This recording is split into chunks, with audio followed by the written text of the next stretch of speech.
So our first message then, excuse me, is to be aware of your right hand. So exquisite tip control is essential when it's difficult. Holding the scope with your fist is incompatible with exquisite tip control. And if you're struggling to apply torque, stop, assess, and do something different. And we talk about moving your hand under the scope. So if the scope is like a reverse C in front of you, you can put your hand over the scope if you want to apply some anti-clockwise torque, and you put your hand under the scope to apply clockwise torque. You can move your left hand away from you or towards you, and that will help apply torque. And sometimes also you can lift the scope off the bed, and that will free the obstruction of the bed, or separate the scope from the bed to enable you to rotate the scope. So this is really important. It's really important to recognize, and if you don't sort it out, you'll always struggle to control the tip. Now we're going to be coming back to these things, and we find that having an understanding of the problem is really, really important. And going back to the scope imager, knowing where the scope is within the abdominal cavity, how it's configured, is sometimes essential for understanding the problem that you have. So if you're not progressing at the sigmoid descending junction and the patient is in a lot of pain, is that because of an end spiral loop? Is it because of very acute angulation? With the imager, you can identify exactly what the problem is, and then you can create the solution. So we encourage you to think about this algorithm. And as we've said, people often jump to the solution. If I ask somebody what the problem is, 9 times out of 10, the response I get is a solution. It's not a description of the problem. And sometimes it's helpful just to stop the procedure, to just think through what the solution is in relation to the problem, and be clear in your mind before you start executing the solution exactly what you need to do. Because there are some things that will be very difficult to resolve, to solve, unless you execute the solution in exactly the right sequence. Why is that?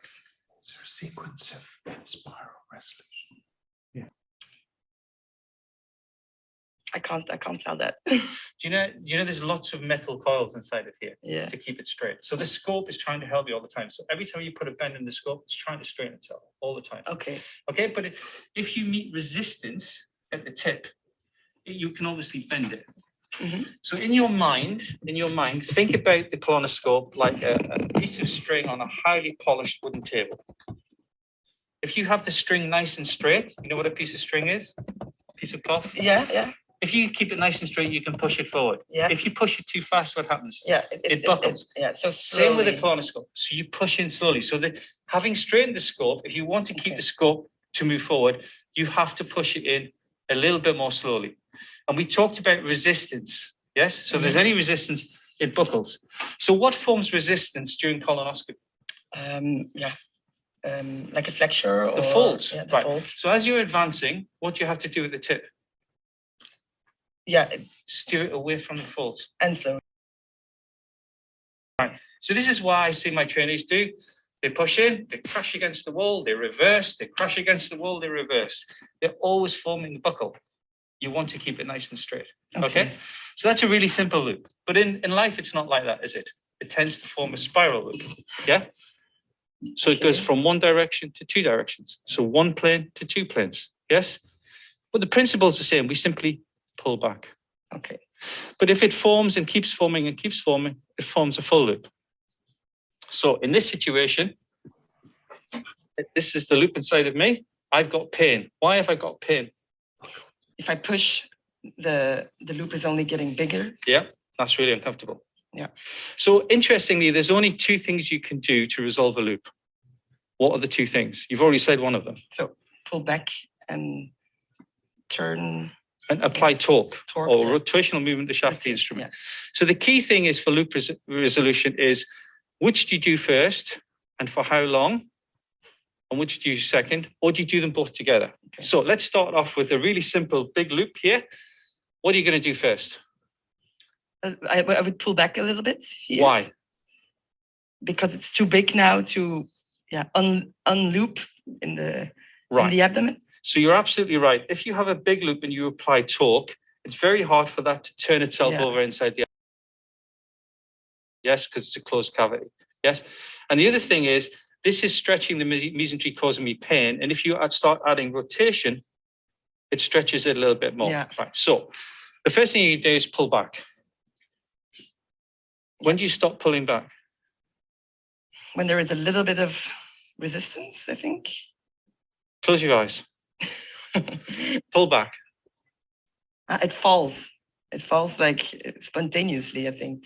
So you start to feel resistance. Yeah. And when you say it falls, what you mean is you're feeling rotation in your hand. Rotation in my hand. So if you do it really, where the most sensitive part of your hand is where?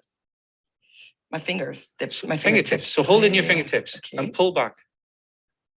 You can feel it. Yeah. You can feel it. So what we want to do is we want to make the loop smaller because it's easier to undo.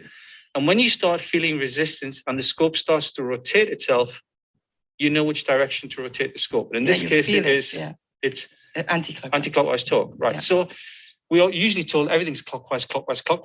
So let's just watch what happens if you put clockwise torque in with this loop. So you're going to pull back and you apply clockwise torque. Yeah, that's not helping. So put some more clockwise torque on. Can you see what you do with your hand? Can you see you go from a finger grip to a fist grip? I really need to hold it. And you're really turning it hard. And what's happening to the length of the colonoscope as you're doing that? As you make the loop inside, what happens to the colonoscope? It goes in. It shortens, right? So two things happen. The tip starts coming back. And interestingly, as it shortens here, what do you do with your body? I'm forcing it, Yeah, you're leaning. Can you see you're leaning forward? Yeah. You're leaning forward and your nose is getting very close to the anus. That's a bad thing.